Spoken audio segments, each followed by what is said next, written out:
Ministerio de Defensa Nacional. Mantener la soberanía y la integridad territorial.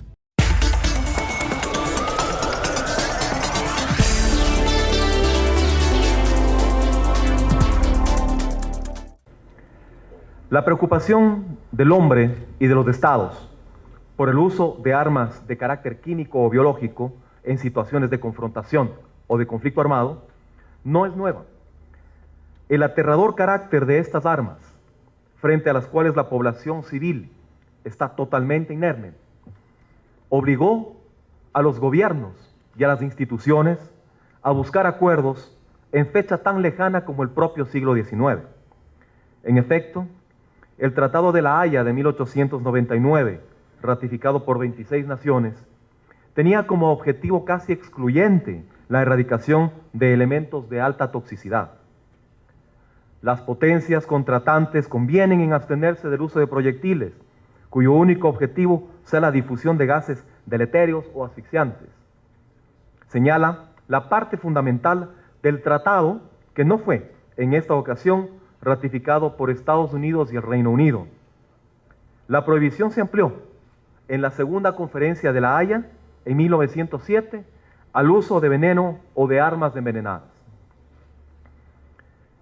A pesar de la existencia de estos protocolos en la Primera Guerra Mundial, los contendientes utilizaron profusamente en la sórdida guerra de trincheras agentes químicos como el gas mostaza, cloro, ácido cianhídrico, compuestos fosfatados y agentes sulfurados que ocasionaron 1,5 millones de bajas. La reacción de la comunidad internacional fue tardía e insuficiente. Recién, en 1928, entra en vigencia un protocolo de la Sociedad de Naciones que prohíbe el empleo en la guerra de materiales tóxicos justamente condenados por la opinión pública internacional. Esta y otras prohibiciones no impidieron en el pasado y tampoco son óbice en la actualidad para que líderes enloquecidos por el poder, grupos terroristas o gobiernos genocidas de toda índole utilicen armas químicas y biológicas, atentando contra normas fundamentales de convivencia humana.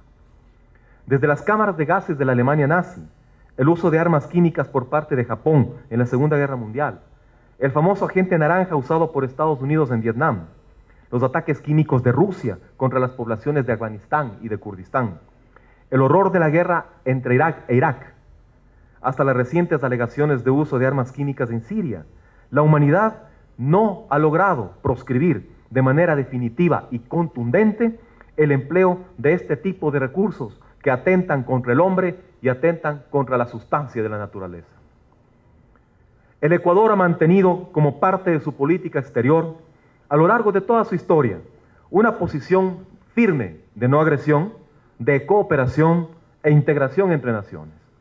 La Constitución vigente, una de las más avanzadas en términos de protección de derechos, establece de manera taxativa en su artículo 15, se prohíbe el desarrollo, producción, tenencia, comercialización, importación, transporte, almacenamiento y uso de armas químicas, biológicas y nucleares. Esta norma y otras complementarias dan cuenta de un proceso integral de cultura de paz, de consolidación de derechos, de protección de la vida, en un país que avanza firmemente en un proceso de construcción de un futuro distinto, de un país con equidad, con justicia y sin discriminación alguna. En este marco, el Ecuador forma parte activa del esfuerzo internacional para la prohibición y proscripción de la producción, almacenamiento, empleo de cualquier tipo de armas biológicas y químicas y sobre su destrucción. Es así que la apuesta del Ecuador por la paz mundial es firme, es soberana.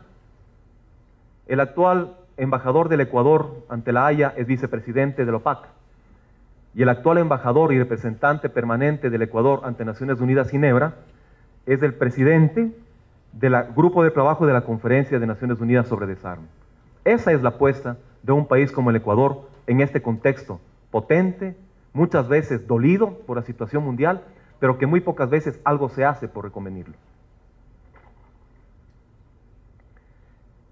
Para ello, En cumplimiento de la Convención Internacional, el Ecuador designó al Consejo Sectorial de Seguridad como autoridad nacional en la materia, responsable de la coordinación, del seguimiento, de la evaluación de políticas, planes, programas y acciones vinculadas al cumplimiento de la norma internacional. El equipo técnico responsable de instrumentar el cumplimiento del convenio de prohibición de armas químicas y biológicas en el Ecuador y de otorgar asistencia técnica a la autoridad nacional es presidido por el Ministerio de Defensa Nacional. Este seminario taller, auspiciado por la Unión Europea, con el soporte técnico de la UNODA, constituye uno de los elementos del proceso de consolidación del esfuerzo nacional para avanzar lo más rápido posible en el cumplimiento del Convenio Internacional de Proscripción de Armas Biológicas y de las avanzadas normas constitucionales y legales del Ecuador en esta materia. Estoy seguro que el trabajo profesional de alto nivel del equipo técnico, presidido por el Ministerio de Defensa Nacional, se verá ampliamente fortalecido con la información y el conocimiento que se genera en este evento. Finalmente, debo relevar que el Premio Nobel de la Paz, conferido a la OPAC hace pocos días, será sin duda alguna un valioso instrumento de convicción para aquellos países que aún no han adherido a los instrumentos internacionales que proscriben el uso de armas químicas y biológicas, y ayudará sin duda alguna también a promover en los próximos meses la universalidad de estos principios y valores también, ya que la humanidad no debe aliarse en la muerte y no debe dotarse de instrumentos de discriminación incontrolables y mortales.